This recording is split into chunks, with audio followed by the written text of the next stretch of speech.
Moulins, en plein cœur de la France. Madame Padibois, une bourgeoise de la ville, très visiblement à l'automne de sa vie, quitte à 15 heures son appartement douillet de la rue des Gâteaux. Elle est accompagnée d'une parente, beaucoup plus jeune qu'elle, qui semble tenir auprès d'elle le rôle ingrat de dame de compagnie.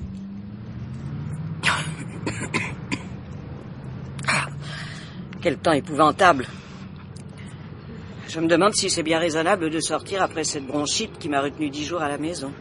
À force de rester collé à votre radiateur, mamie, vous finirez par attraper de l'anémie. Oh, mais je ne dis pas, Émilie, je prétends seulement que le temps est mal choisi. Surtout pour une première sortie. Qu'en pensez-vous? Oh, ma foi, c'est vrai, il y a des nuages et un vent plutôt frais. Oh, mais vous êtes tellement mitouflé avec votre pelisse, votre châle, votre toque d'astracan, votre voilette, que l'air ne peut guère pénétrer jusqu'à vous. C'est ce qu'il faut. J'ai toussé 2 fois cette nuit. Du bord de ma fenêtre tout à l'heure, il m'avait semblé que le temps était plus doux. Ah, c'est le mardi gras aujourd'hui. Nous ne sommes pas encore en été, mamie. Nous aurions droit tout de même à un peu plus de chaleur. Ce n'est plus comme autrefois. Les saisons sont déréglées. Peut-être bien, mamie. Vous avez raison. Vous voyez ce nuage? J'ai presque envie de rentrer. Si vous voulez. Si j'attendais de vous un conseil. Et Émilie, vous ne prenez jamais aucune responsabilité. Enfin, passons. Il y a évidemment un risque d'anémie si je reste toute la sainte journée calfeutrée entre 4 murs. Allons, l'heure est aux décisions. Alors, nous allons nous propulser à petits pas jusqu'à la cathédrale et puis nous reviendrons. Eh bien, c'est une bonne idée, mamie. Ça, nous reviendrons quoi qu'il arrive. Et je vous demande, ma bonne Émilie, de me rappeler à la raison si je me montre trop téméraire. Enfin, je veux dire, si je manifeste l'envie de continuer. Soit.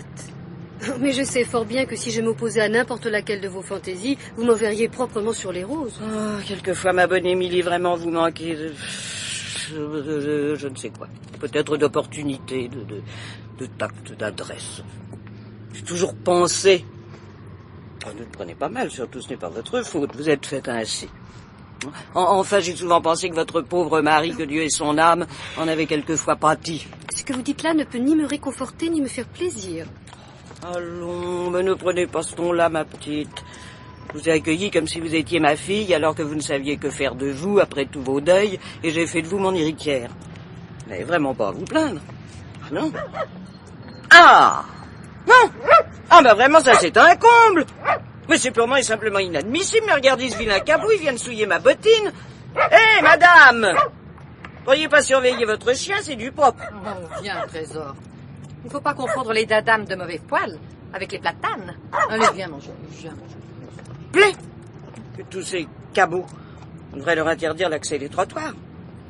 Demain, Émilie, je vous dicterai une lettre pour notre député maire. Eh bien, m'entendez? Oui, mamie. Qu'en pensez-vous? Ma foi, c'est une bonne idée. Seulement, il a pas mal d'électeurs, le député maire, qui ont des chiens et qui n'aimeraient pas beaucoup qu'on leur interdise de les promener. Je n'ai pas dit que... Enfin, ce n'est pas votre faute, mais vous comprenez tout de travers. Il s'agirait d'aménager des promenades spéciales pour chiens. Nous vivons dans un temps de désordre et de laxisme. Ah là là, quelle malédiction de vivre dans un pays qui n'est pas gouverné.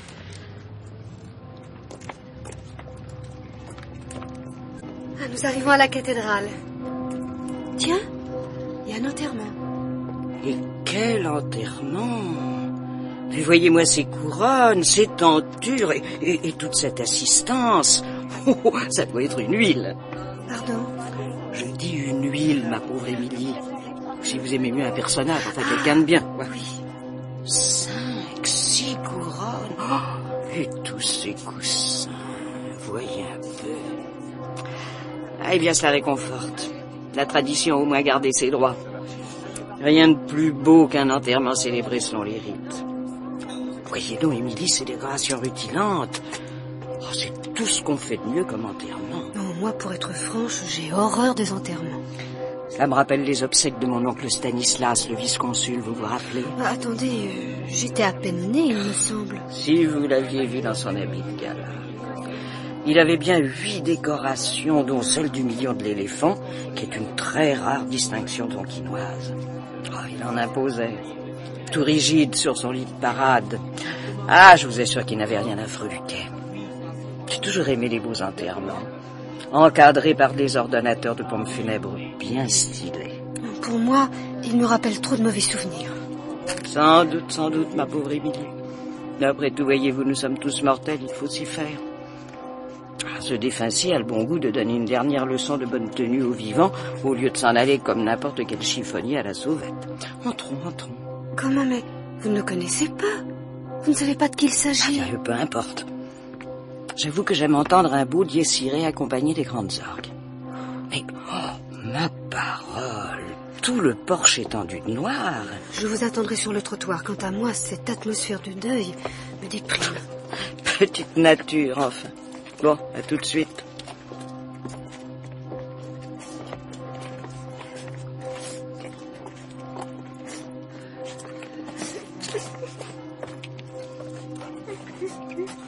Madame Padibois monte avec décision les marches qui mènent au porche de la cathédrale. Beaucoup de gens entrent en même temps qu'elle.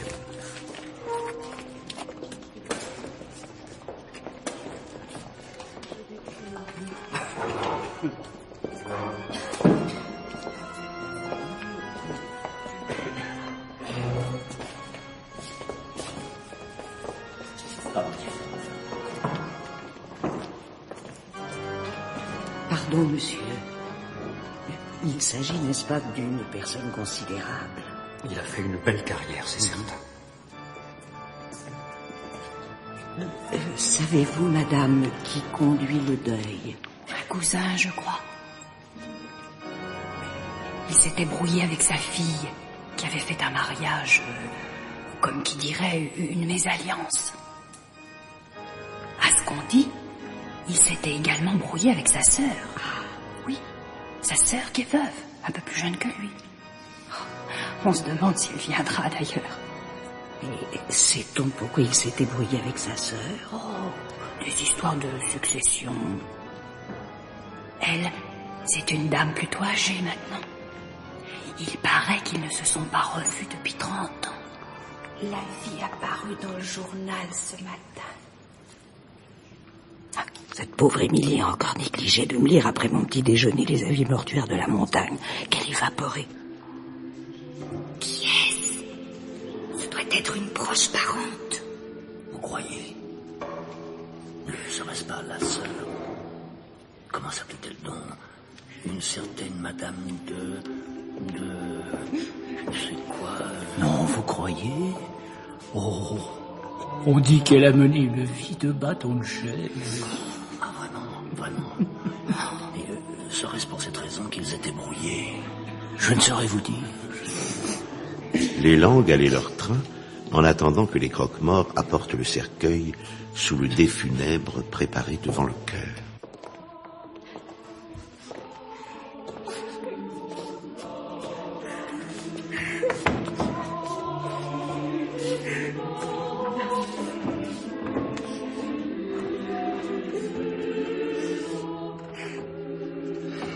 Personne ne doutait que Madame Padibois fût de la famille du défunt, car sa toilette était une symphonie de noir, où l'astracan se mariait au jet et aux crêpes, le tout ne laissant voir du visage de Madame Padibois que 5 centimètres carrés de peau, et encore à peine. Relevant de bronchite, Madame Padibois craignait le froid. De plus, il aurait fait beau voir qu'elle se vêtisse comme une évaporée. Elle s'assit au dernier rang, afin de pouvoir quitter l'église sans déranger personne quand bon lui semblerait. L'ordonnateur des pompes funèbres, un Hercule à l'aspect solennel, partage l'erreur de tout le monde. Il s'avance vers Madame Padibois, armé de sa hallebarde nouée de crêpe, et s'incline devant elle, lui indiquant la direction du chœur de l'église. Que voulez-vous? Au premier rang, madame. Il y a erreur. Par ici, s'il vous plaît. Et voyons, il y a erreur. Suivez-moi, je vous prie. Point de mire de l'assistance, Madame Padibois est escortée courtoisement, mais fermement, au premier rang. Essayez-vous, là. 2 dames en grand deuil se serrent pour lui faire place.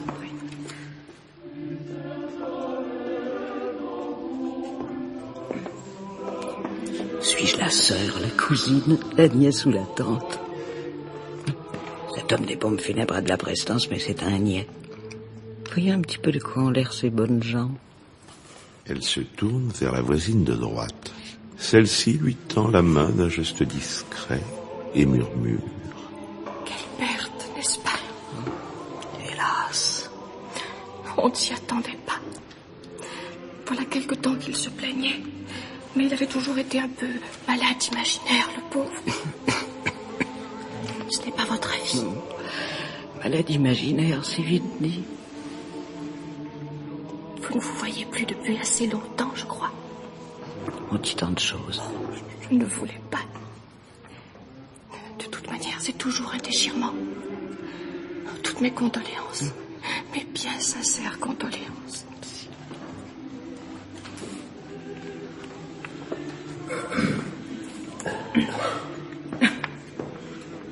Qui est-ce? Elle ne voulait pas prendre place auprès de la famille. Oui, elle voulait garder son incognito. Pour moi, c'est la sœur. Dans le temps, elle a fait les 100 000 coups. Oh, avec l'âge, les choses s'oublient. Et puis, n'est-ce pas, devant la mort? Il paraît qu'elle a eu une liaison avec un peintre. Oh, elle avait divorcé. Elle était montée à Paris. On ne sait rien.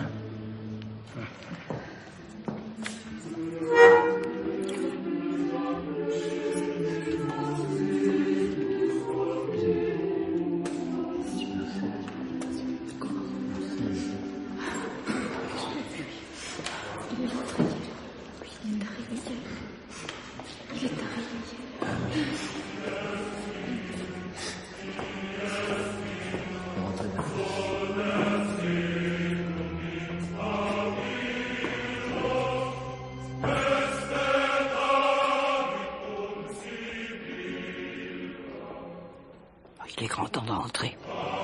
Je vais mettre ce mort en route. Je lui dois bien cette politesse à ce prétendu parent et je rentre chez moi 4 à 4. Ne serait-ce que pour apprendre son nom par le journal. Et puis quoi, c'est le mardi gras, que diable. Je vais rappeler à Émilie qu'elle doit nous faire des crêpes à dîner.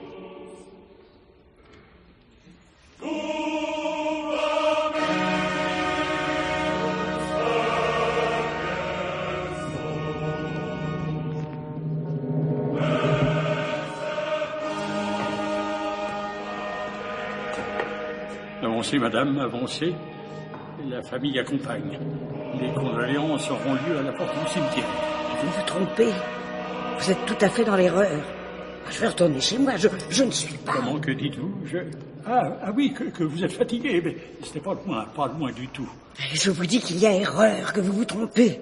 Enfin, c'est un peu fort, je ne suis pas... Car ici, madame, s'il vous plaît, la famille accompagne jusqu'au cimetière, c'est l'usage, à moins d'indications spéciales. Les condoléances auront lieu après l'inhumation.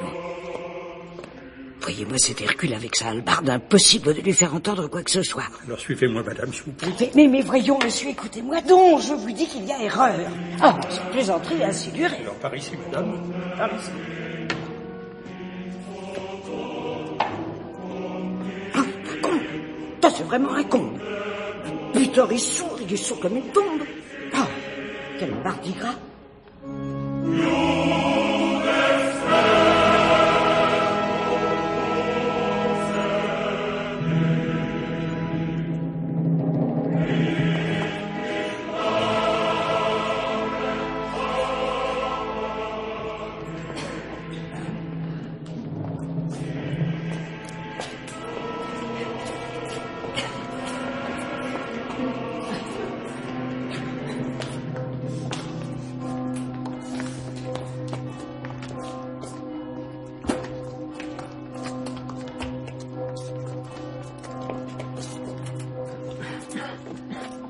Bien troublée, madame. Bien émue. Oui, il y a de quoi. Quand on pense à ce qu'il était. Oh, Oh, le temps est vraiment le plus grand ennemi de l'homme. Ça, je peux bien vous croire. Il va pleuvoir.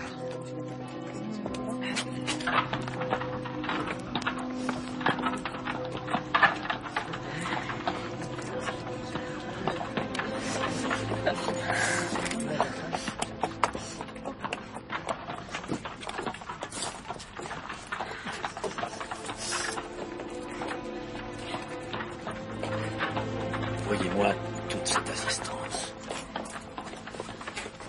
Nous sommes plus nombreux que j'aurais cru. Les niais, qui prennent des otages et ils s'étonnent ensuite d'être nombreux. Car enfin, je suis comme qui dirait détourné, tout comme un avion. Et cela par un grand bonnet, tout aussi borné que sourd. Les dernières années, il ne voyait plus personne.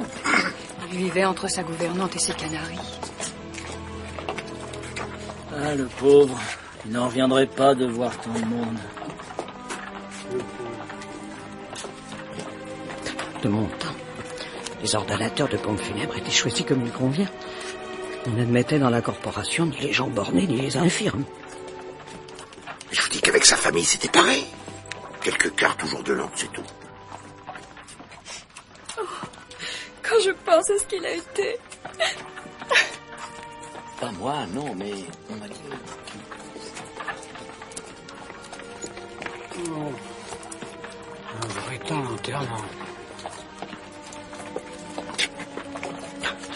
Il va pleuvoir et mes fourrures vont être grattées. Mais ça, je m'en souviendrai de ce mardi gras. Il s'est brouillé avec tous ceux qui l'ont approché dans sa jeunesse. Il fait que personne ne le connaît plus. Il était veuf, je crois. Peut-être de sa première femme. Il a donc eu plusieurs femmes. Et madame comme tout le monde. Enfin, je veux dire 2 en tout cas. Mais il s'était brouillé avec sa dernière femme. Il y avait eu un procès. Le divorce a-t-il été prononcé? Vous doit y avoir 10 ans. À ma connaissance, il n'y a pas eu de divorce, mais seulement une séparation. Ne serait-ce pas cette femme en deuil qui ne voulait pas se mettre avec la famille? J'ai remarqué aussi qu'elle a hésité à venir au cimetière.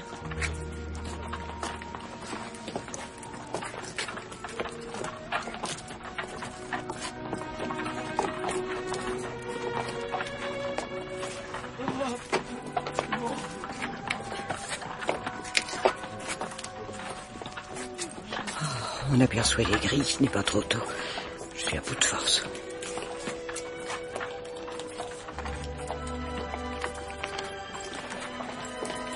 Quoi qu'il en soit, il n'avait conservé aucun ami. C'était un misogyne. Je dirais plutôt un misanthrope. Pour moi, quelque chose a dû se passer dans sa vie. Il a probablement subi un traumatisme dans sa première enfance. Je vous en prie, n'allons pas chercher s'il a été nourri au sein ou sevré trop tôt. Le fait est pourtant qu'il n'avait pas d'amis. Je me demande si quelqu'un prendra la parole au cimetière. Personne ne le connaissait, personne. Il n'était pas aimé. Pourvu qu'il n'y ait pas de discours ou de boniment au cimetière, ça, ce serait le bouquin.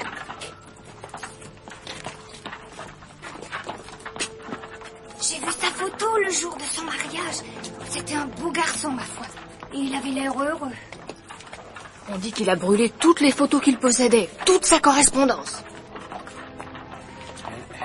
Il reste ce que ses anciens amis ont gardé.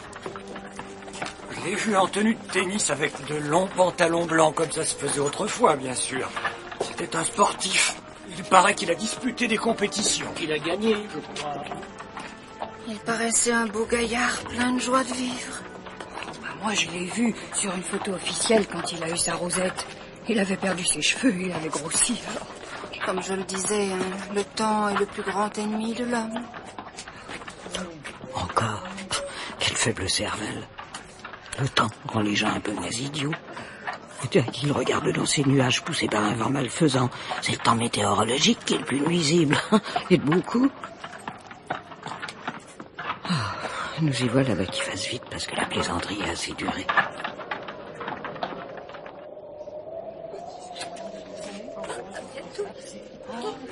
Qui c'est cet homme qui s'avance là? Vous le connaissez? C'est un officier. Il fait partie de la Société des gens de lettres. C'est un sociétaire des gens de lettres. Oui, c'est Monsieur Segret, un historien. On dit qu'il a écrit des livres. C'est un purgatoire d'entendre ce bonhomme, mais peut-être vais-je savoir enfin qui on enterre. Je ne pensais pas, il y a peu de jours, que de tristes circonstances m'amèneraient à prendre la parole pour célébrer la mémoire d'un disparu qui me fut jadis très cher. En effet, celui que nous pleurons ce soir a publié il y a une trentaine d'années un recueil de vers admirables, Le chant du Minotaure, auquel l'ancienne revue française a fait le plus chaleureux accueil. Un an plus tard, paraissait chez l'un des plus grands éditeurs parisiens un roman percutant, L'épouse pantagruélique, qui obtint 3 voix au Goncourt. Sa carrière littéraire partait en flèche, ainsi que vous pouvez en juger. Mais certains incidents, des désaccords, veux-je dire, surgirent entre notre jeune et impétueux auteur, ses éditeurs et les critiques. Pour le malheur des lettres françaises, notre ami, si plein de promesses, se mura dans un silence olympien, jetant délibérément au panier cahiers et stylos. Dès lors, il refusa les plus avantageuses propositions qui lui furent faites et dont certaines lui furent présentées par moi. Que n'ai-je mieux su plaider alors la cause de nos lettres? Je crois que nous espérions tous un revirement qui ne se produisit pas. Et permettez-moi de vous rappeler à tous que cette tombe va se refermer sur un être qui fut visité par le génie et qui se refusa par la suite, comme un sage de la Grèce antique, à pactiser avec n'importe quelle faction, n'importe quel mode littéraire. Il a passé devant la gloire sans daigner l'honorer d'un regard et drapé dans le souci de son intégrité. C'est un véritable disciple de Caton que nous saluons ici. Mais je dois abréger ce témoignage, car l'émotion me submerge lorsque j'évoque les sommets que ce grand artiste incompris aurait pu atteindre. Décidément, ce mort était impossible à vivre. Il se brouillait avec tout un chacun. Oh, c'est de bon augure. Les autres discours, si par ennui il y en a, seront plus brefs. C'était très émouvant, monsieur le sociétaire. Tenez, merci pour c'est le tour de Clémenty, le conseiller général. C'est Clémenty, ça? Ah, je le connaissais pas. Rien à faire. Il faudra boire le calice jusqu'à la lie.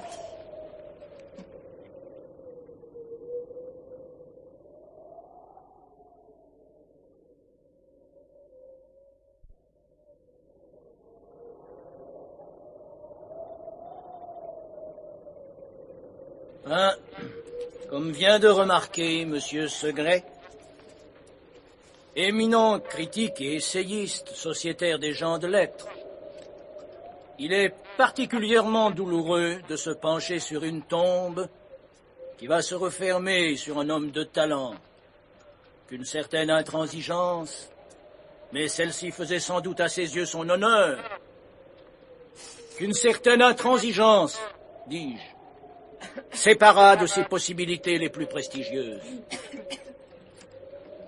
La carrière s'ouvrait, pourrais-je dire, à 2 battants devant celui qui nous quitte aujourd'hui.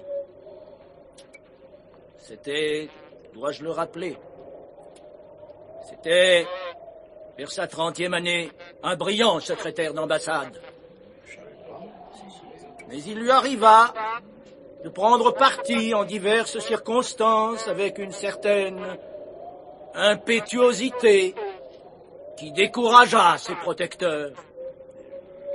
Cette attitude de non-compromission altière est bien caractéristique de cette longue vie qui ne dévia jamais d'un pouce de la ligne qu'elle s'était tracée. Chers amis,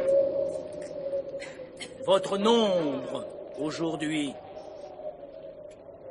votre rassemblement autour de cette tombe ouverte par ce temps lugubre prouve magistralement que vous avez été nombreux à lui garder une place dans votre cœur.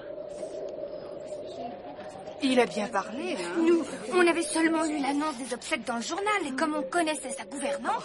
Nous, c'est sa concierge qui nous a demandé de la représenter, parce qu'elle était grippée. Mon Dieu, que j'ai froid aux pieds.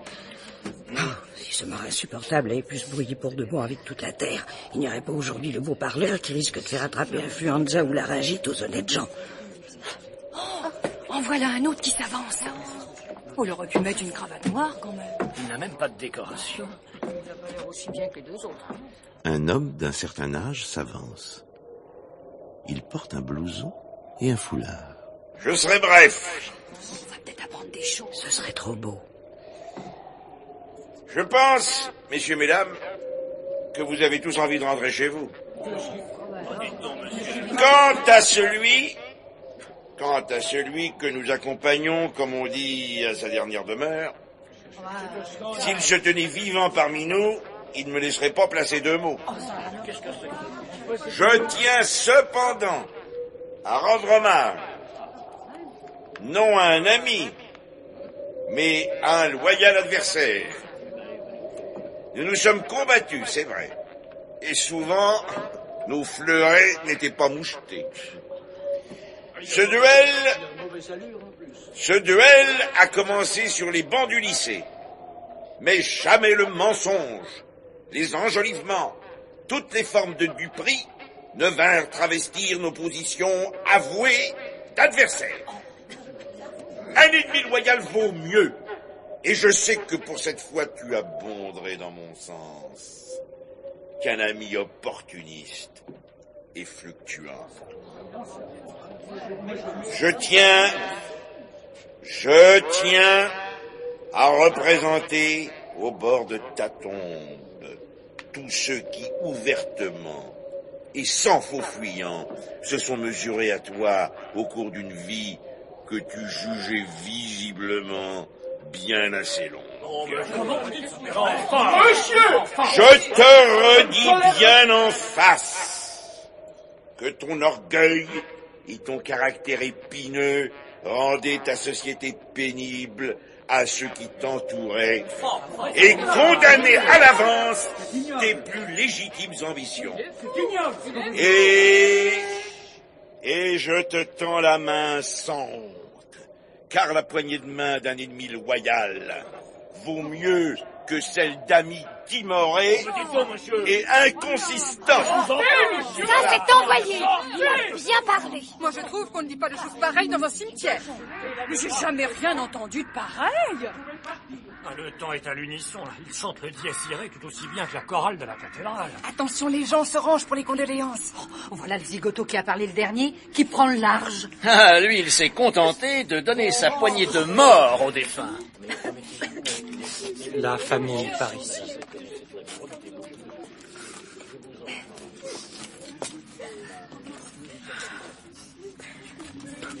Me voilà maintenant en tête de la famille pour recevoir les condoléances. Ce serait à bouffer si je ne risquais pas de prendre froid avec mes pieds dans cette bougeonnade. Mais qui suis-je? La femme, la sœur ou la cousine? À défaut de l'un des canaris. Il faut rentrer vite, il va pleuvoir. Le crépuscule tombe. Les gens défilent devant 4 ou 5 ombres immobiles qui se tiennent à l'entrée du cimetière. Chacun s'incline devant Madame Padibois. De tout cœur. Courage, courage. Un homme grand et légèrement voûté, aux longs cheveux gris, arrive le dernier, s'empare de la main de Madame Padibois et la retient un moment dans les siennes. Il semble trop ému pour parler, mais cependant...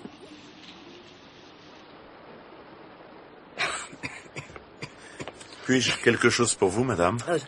Je suis transi, et la pluie commence.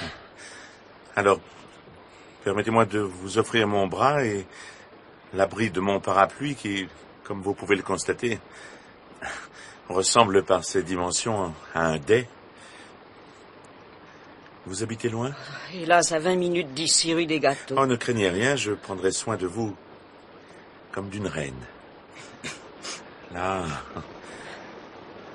vous ne risquez plus rien de la pluie. Vous êtes bien aimable. Vous êtes venu. Et pourtant, vous avez tout fait pour sauvegarder votre incognito. Quant à ça, on peut dire... Modérons-nous. Il s'agit avant tout de conserver l'abri de ce parapluie. Ce drôle de zèbre serait capable de me planter là. Vous doutez-vous que j'ai fait au moins 10 portraits de vous et que vous avez figuré dans bon nombre de mes expositions de peinture? Oui, le titre de mon tableau était « L'absente ». Et j'ai toujours refusé de vendre l'une de ces toiles qui vous représentaient parfois mélancolique, parfois souriante, d'autres fois jeune comme l'aube et dernièrement telle que je vous imaginais maintenant au soleil de votre vie. Quelle fadaise. Alors c'est un rap. Drôle d'espèce. Appuyez-vous solidement à mon bras. Je vous sens encore lointaine, réticente. En voyant mon ami, il y a si longtemps depuis notre première rencontre. Cela fait maintenant près de 30 ans, n'est-ce pas? Vous êtes tellement dissimulé par votre voilette de deuil que je ne peux discerner aucun trait de ce visage que pendant si longtemps j'ai abrité en moi. Mais je vous ai reconnu à votre maintien, cette silhouette à la fois solitaire et tragique qui se détachait sur le ciel assombri par les nuages lorsque vous vous teniez devant la tombe béante de votre frère. Enfin, me voilà presque doté d'un état civil à l'heure qu'il est. Jamais je n'aurais osé vous aborder sans le prétexte misérable qui s'était présenté quand je vous ai vu indécise et sans abri sous l'averse. Sans doute étiez-vous trop plongé dans vos regrets, vos souvenirs pour songer à prendre quelques précautions devant le temps qui menaçait. C'est une façon d'expliquer les choses. À cause de ce déluge, il ne convient pas de le détromper. J'ai l'impression que vous et moi sommes hors du temps et que nous parcourons comme deux ombres les années mortes. Eh bien, parcourons, mon ami, parcourons. Enfin, un mot de vous qui m'encourage. J'oserais maintenant vous interroger. Avez-vous reçu la lettre que je vous ai adressée le 13 août 1938? Oh, répondez-moi sur ce point, je vous prie. Je m'arrêterai si le passé vous... Enfin, notre passé vous fait à ce point horreur. Mais cela, dites-le-moi. Non, vraiment, ça, je n'ai rien reçu du tout. Par quel hasard? Peut-être une grève des postes. Non, il n'y avait aucune grève. Je passais mes vacances en Bretagne. Vous savez bien où. Un petit chemin malaisé grimpait entre les ajoncs et menait à mon ermitage. Le facteur passait entre 9h et... Oui, 9h30 et 11h. Dès 9h, je faisais le guet. Ma pensée refusait de se fixer sur n'importe quel sujet. Je n'aurais, je crois, pendant cette attente, discerné aucune couleur. Je regardais luire les cailloux du chemin entre les ajoncs en fleurs et j'entendais les heures sonner à l'église du village. Enfin, je voyais poindre la casquette du facteur au-dessus des ajoncs. Mon cœur battait et mes mains tremblaient quand elles se refermaient sur le risible courrier qui m'était remis. Je jetais sur un meuble cartes, enveloppes ou revues. Souvent, j'oubliais de les ouvrir. Une morne tristesse succédait à ma surexcitation. La journée qu'il allait me falloir vivre m'apparaissait longue comme une semaine. Je marchais dans la lande, je criais votre nom au fond de moi aussi fort que les goélands qui s'appelaient dans les tempêtes d'équinoxe. Quand je suis revenu à Paris pour suivre les cours des Beaux-Arts, quand je me rappelle, il y avait partout, dans chaque place, devant les stations de métro, à chaque carrefour, des affiches portant le nom de Muriel. Tout Paris me parlait de celle que je craignais tant d'avoir perdue. Hélas, il s'agissait du lancement d'un produit de beauté auquel des imbéciles avaient attribué ce nom. Vous n'avez pas répondu davantage à mes autres lettres. Alors, n'est-ce pas, j'ai compris, je suis tombé dans une dépression nerveuse que je me refusais à soigner.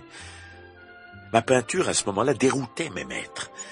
L'un d'eux me prévint un jour que je me trouvais aux portes de la folie. Eh bien, il n'avait pas tort. Voulez-vous savoir jusqu'où m'a plongé votre refus? Croyez-vous que ce soit bien nécessaire? Non, je crois que j'aimerais autant l'ignorer. Je vous comprends, c'est loin, le temps a passé. Et pourtant, je revis en ce moment avec une acuité et une précision singulière cette époque, la plus douloureuse de ma vie. Oh, il faut que vous n'ignoriez plus. Je vous sais imperméable à toute forme de remords. N'est-ce pas la vérité? Toute vérité n'est pas bonne à dire. Vous êtes resté le sphinx dont j'essayais vainement de percer le mystère, de deviner les secrets si soigneusement tus. Où en étais-je? Ah oui. La vie m'était devenue à charge. L'art ne suffisait plus à la justifier. J'ai résolu un soir plus sombre encore que les autres de me supprimer. Je suis descendu au bord de la Seine. L'eau exerçait sur moi une fascination jamais éprouvée. Elle m'appelait, elle m'ensorcelait, elle m'attirait irrésistiblement. Enfin, vous aviez une rivale, enfin votre nom allait cesser de me hanter. L'eau me promettait 1000 sourires de ses vaguelettes, un beau, un long sommeil, sans rêve. Cependant, je n'ai pas cédé à l'enchantement. J'étais croyant et le suicide m'apparaissait comme un crime.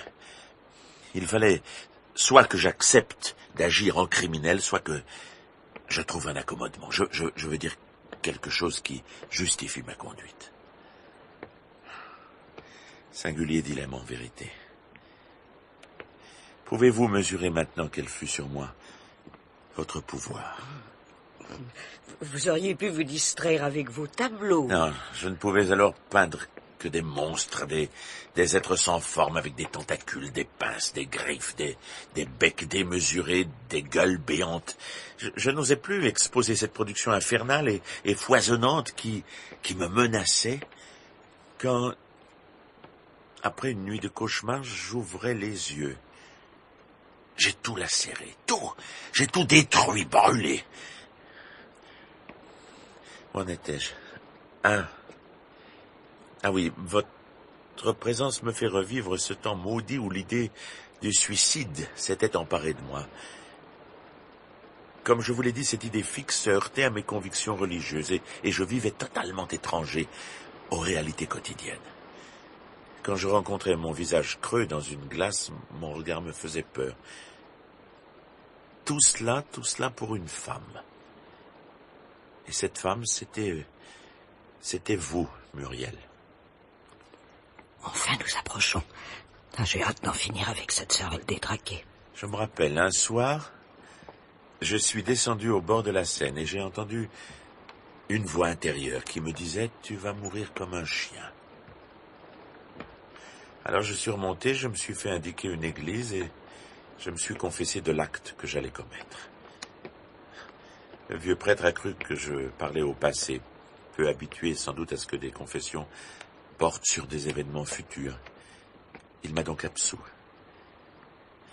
Puisque je me considérais comme lavé par avance de tout ce que je pourrais faire désormais, j'ai repris le chemin de la berge avec l'intention d'en finir. J'ai vu un chien qui passait à côté de moi sur le trottoir et j'ai dit, je crois, à haute voix, « Chien, pauvre chien, ne pourrais-tu mourir à ma place ?»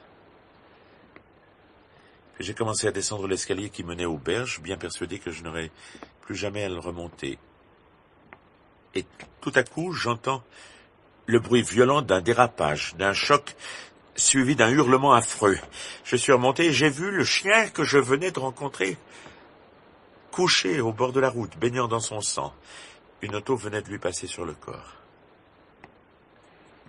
Eh bien, à partir de ce moment, je me suis senti délivré. En est-il vraiment sûr? Le pauvre homme me semble toujours pas enfermé. Après, pendant un certain temps, je vous ai haï. Oui. Mais j'ai pu recommencer à peindre et le temps a passé. Et maintenant, vous êtes à mon bras et nous sommes isolés du monde. Mais il a fallu que cette rencontre se passât au soir de nos vies. Ah, voici ma maison, nous sommes arrivés. Merci de votre assistance. Non, avant de nous quitter pour toujours, je vous demande de me répondre. Et vous, qu'avez-vous fait de votre vie? De ma vie? C'est mon affaire, c'est tout à fait mon affaire. Bon, écoutez, laissez-moi donc rentrer chez moi, je vous prie. Non, j'ai vu parfois autour de moi certains exemples de choc en retour. Vous savez, je pense à quoi je fais allusion. Non, pas le moins du monde. Je n'accorde aucun crédit à ce genre de superstition d'histoire de bonne femme. Non, je voudrais... Non, non, attendez, il n'est pas possible que les souffrances que j'ai éprouvées par le fait... Oui, je le dirais maintenant, de votre coquetterie, de votre insensibilité, de votre égoïsme... n'ait pas rejailli sur vous. Écoutez, assez de fadaise et laissez-moi enfin rentrer chez moi. Dites-moi auparavant, n'avez-vous pas souffert, vous aussi souffert, jusque dans les racines de votre être, souffert par un homme, autant que j'ai souffert par vous? Moi, me faire de la bile pour un homme, eh ben, il ferait beau voir. Ainsi donc, votre conduite serait restée impunie? Vous auriez échappé au destin, vous qui me paraissiez à la fois si coquette et si vulnérable. Vous auriez ri impunément des désastres et des dévastations que vous auriez causées. Non, ne vous énervez pas, elle est tout doux. Il est archi fou. Il ne faut surtout pas le contrarier. Non, écoutez, laissez-moi enfin rentrer, je l'exige. À une condition. À cause de votre voile, je n'ai pas revu ces yeux que j'imagine toujours impénétrables. Ce regard d'un si étrange magnétisme. Permettez-moi de relever votre voile. Oh! Pas les pattes, vieux polisson! Ah, oh. Ne me touchez pas ou j'appelle! Oh. Que vous avez changé, Muriel.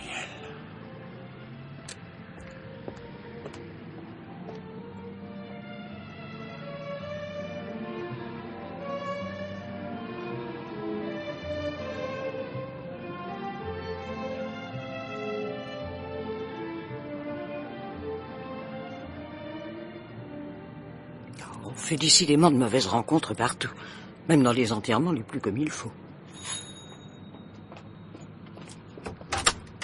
Ah. Eh bien, Émilie, vous dormiez? C'est aimable à vous de me laisser faire le pied de grue sous la pluie. Mais mamie, je vous avais vu par la fenêtre en conversation, alors ma foi, je pensais qu'il ne fallait pas vous déranger. Eh ben, vous pensiez de travers, comme d'habitude. Je me trouvais avec un bonhomme à l'esprit dérangé, et on risque tout avec cette sorte de gens. Je pensais que vous auriez pu vous plaire dans une pareille compagnie. Ah, vraiment? Ah, vous ne pouviez pas penser qu'il pleuvait et que ce pauvre dément m'offrait un abri. Oh, ma foi, je ne comprends pas très bien cette histoire. Sinon qu'on ne gagne rien à assister à l'enterrement de gens inconnus. À propos d'inconnus, courez me chercher la montagne d'hier. La montagne d'hier? Oui. Je veux voir enfin dans la chronique nécrologique le nom de cet homme dont j'ai accompagné le convoi. Oh, désolée, mamie. J'ai cru que vous aviez lu le journal et j'en ai garni la poubelle. Décidément, je ne saurais rien. Bon. Allez nous faire des crêpes, ma bonne amie. Oui. Après tout, c'est mardi gras.